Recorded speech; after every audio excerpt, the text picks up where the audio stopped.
There came a night, however, when Mrs. Popper, having put the children to bed, stopped Mr. Popper on his way to the cellar. "Papa," she said, "I must talk to you. Come and sit down." "Yes, my love," said Mr. Popper. "What is on your mind?" "Papa," said Mrs. Popper, "I'm glad to see you are having such a nice vacation, and I must say that it's been easier than usual to keep the place tidy, with you down in the basement all the time. But, Papa, what are we to do for money?" "What is the trouble?" asked Mr. Popper.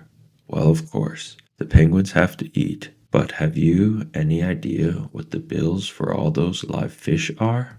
I'm sure I don't know how we are ever going to pay for them. And the engineer who put in the basement freezing plant keeps ringing the doorbell and asking for his money." "Is our money all gone?" asked Mr. Popper quietly. "Practically all, of course. When it is all gone, maybe we could eat the 12 penguins for a while." "Oh no, Mama," said Mr. Popper. "You don't mean that." "Well, I don't suppose I really could enjoy eating them, especially Greta and Isabella," said Mrs. Popper. "It would break the children's hearts too," said Mr. Popper. He sat there thoughtfully for a while. "I have an idea, Mama," he said at last.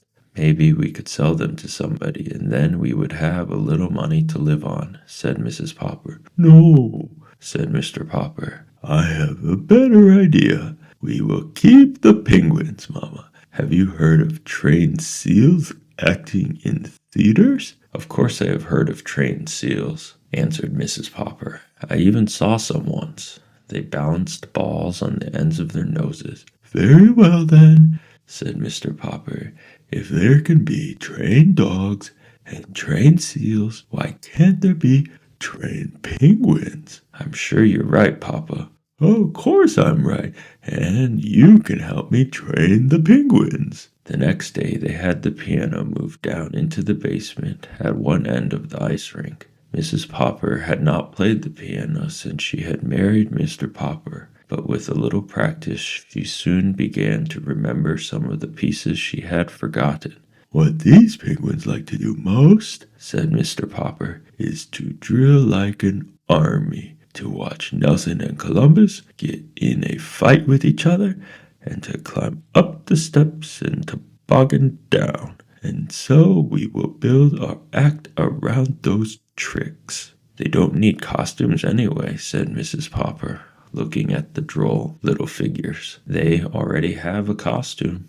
So Mrs. Popper picked out 3 different tunes to play on the basement piano, one for each different kind of act. Soon the penguins knew from hearing the music just what they were supposed to do. When they were supposed to parade like a lot of soldiers, Mrs. Popper played Schubert's Military March. When Nelson and Columbus were to fight each other with their flippers, Mrs. Popper played the Merry Widow Waltz. When the penguins are supposed to climb and toboggan, Janie and Bill would drag out into the middle of the ice 2 portable stepladders and a board that Mr. Popper had used when he was decorating houses. Then Mrs. Popper would play a pretty descriptive piece called "By the Brook."